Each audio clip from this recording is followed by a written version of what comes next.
Izskatos šodien vienkārši sasvīdis tā kā sīvēns, kas ir drausmīgi karsts ārā. Nezinu, ko solīju, bet nu jau ir 28 grādi plusē vienkārši čau. Bet stāsts nav par to. Stāsts ir par to, kad es beidzot saņēmos apskatīties, kas man ir ar vējstiklu, kāpēc man pila iekšā salonā no lampas. Es zināju, ka man ir divas vietas, kas tur ir uzburbusī krāsa, un tātad tur ir ūsa, bet man īstenībā kārtējo reizi sašokēja tas, ko es ieraudzīju. Tātad aiziet gatavi briesmām. Nu, ir diezgan interesanta situācija. Te ir pilnīgi caurs. Es pat te neņemtos metināt. Te ir diezgan lielā dirsā. Turklāt no iekšas jau netiek klāt jumtam, tāpēc, ka tur ir dubultais rāmis. Dubultais rāmis izsakās tā, ka... nu nevar redzēt kārtējo reizi. Bet, nu jā, te iekšā sanāk tā kā zemāks vēl viens rāmis. Un tātad no apakšas tam īsti nemaz netiek klāt. Visu metināšanu būtu jāizdara no augšas, un es neesmu uz to gatavs vairs tās mašīnas dēļ. Bet ar to nebeidzās brīnum. Brīnum beidzās, redz, kur man rociņa, un skatieties uz stiklu.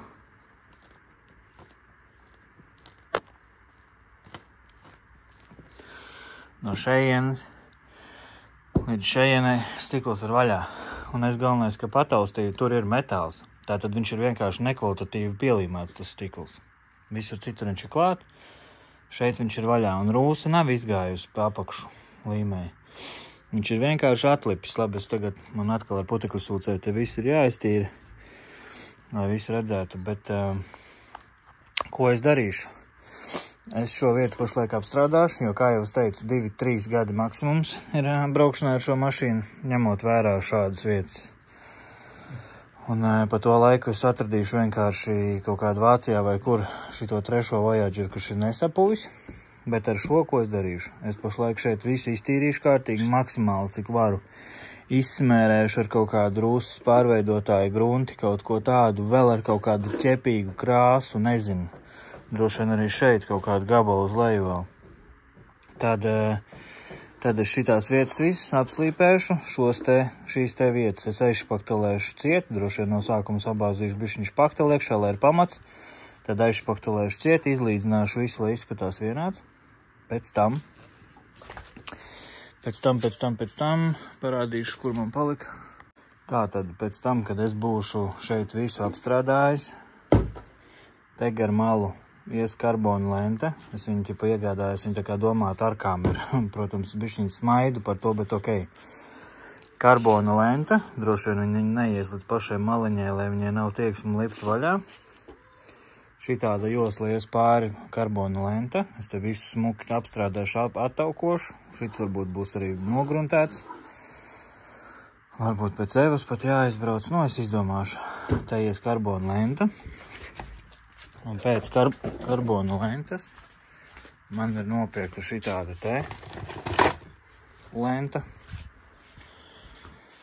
kas jau savukārt pēc tam, kad uz jumta būs uzklāta karbona lenta, tad šeit ies pāri šāda lenta. Ķip tā kā no stikla uz karbona lentu vēl ies pāri gumija. Tāds plāns. Procesu nerādīšu. Tad, kad visu izdarīšu, tad parādīšu, kas sanāca. Tā, nu. Pašlaik šī daļa ir aizšpaktelēta visa. Vispirms ar stikla šķiedru špakteli. Nevis, ar špakteli, kurā ir iekšā šķiedras, un pēc tam ar smalko forču špakteli.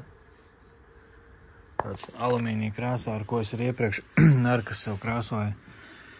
Nu, viss ir ciet. Tagad visu attaukosim.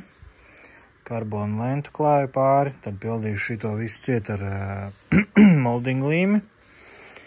Un tad skatīšos, kā to vizuāli vēl smukāk apstrādāt. Tad, ko es šobrīd esmu izdarījis? Es tagad bišķiņ aplīmēju stiklu jau, bet reāli es nopūtu ar pagaidu krāsu, kas man bija tā krāsa, kuram nav īstais tonis.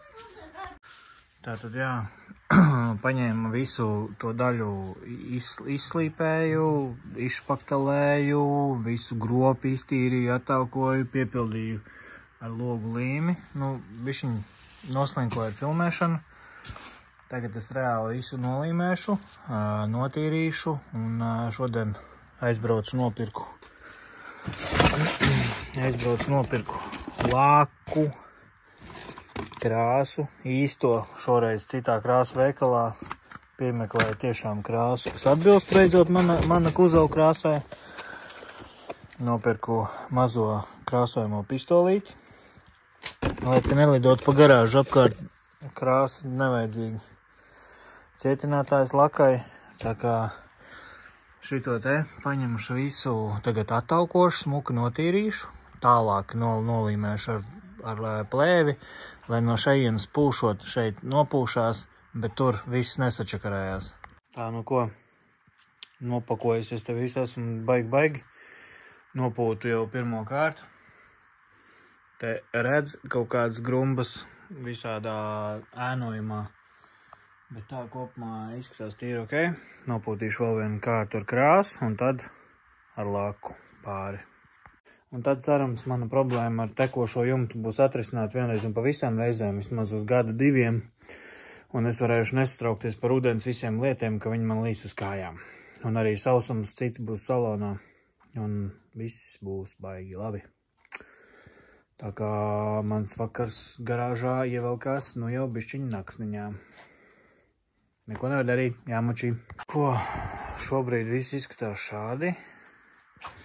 Pieņemsim te, iekšā bija tā līste, tagad tā ir logu līme uzklāta. Es šito te stūrīti visu arī pielakoju ar laku, bija nolīmēts tā, lai arī šeit uz stūrīšu tiktu laka, jo vietām es ar papīra nāzi piegriezu to krāsotāju lentu, pirms es pildīju to līmi iekšā. Tāpēc man bija bail, ka es kaut kur neesmu iegriezis krāsā, un tāpēc arī visi šitie stūrīši ir izlakoti. Izskatās tas pagaidām īstenībā diezgan glīti, laka vēl ir slapja. Nu, un beigās izskatās diezgan faini. Nu, un man vēl šitam te, šitā logu līme ir pilnīgi gludi aizpildīta. Krāsa ir pārkrāsota pāri nedaudz maliņai. Arī laka ir pārlakota pāri maliņai. Un tagad te man līmēsies virsū vēl tā gumija. Nu kā kaut vai smukumam tāda, kas izceļās bišķiņi. Nu, pārējais viss izskatās zolīdi. Šodien nopirku šitādu pistolīti mazo ar visu kondensātu filtru. Īstenībā apbrīnojam, ka no mazā kompresora nav kondensāta. Nu, ot, jā. Mazā pistolīte. Un viss izskatās glīti. Nožūs. Un tad jau rītdien redzēs gala rezultātu. Ir 1 naktī. Es kā vēlais putniņš atkal pastrādāju par nakti. Un sālpojos laku. Un droši vien būs interesanti gulēt. bet jā, darbs ir izdarīts. Rezultāts kā vienmēr ir baigi foršs. Un nākamā lieta, pie kā jāķerās, ir hauba. Viss šitās te priekšējās augstuma pumpas, viss tas, kas pretīgi vienkārši izskatās. Nu, un tagad no rīta saulītē efekts ir šāds. Īstenībā var bišķiņi redzēt tur kaut kādas pumpiņas, tur, kur es mēģināju izslīpēt to rūsu.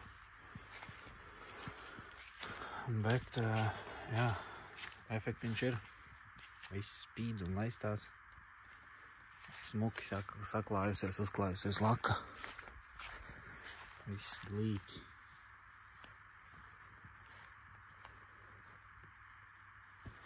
Spīdīgs un gults. Nezinu pat, vai to gumiju tur vēl līmēt pēc tam vai nē. Vēl viens darbiņš padarīts pie mana zelta gabaliņa. Vēl viena vieta dzīvos ilgi. Forši.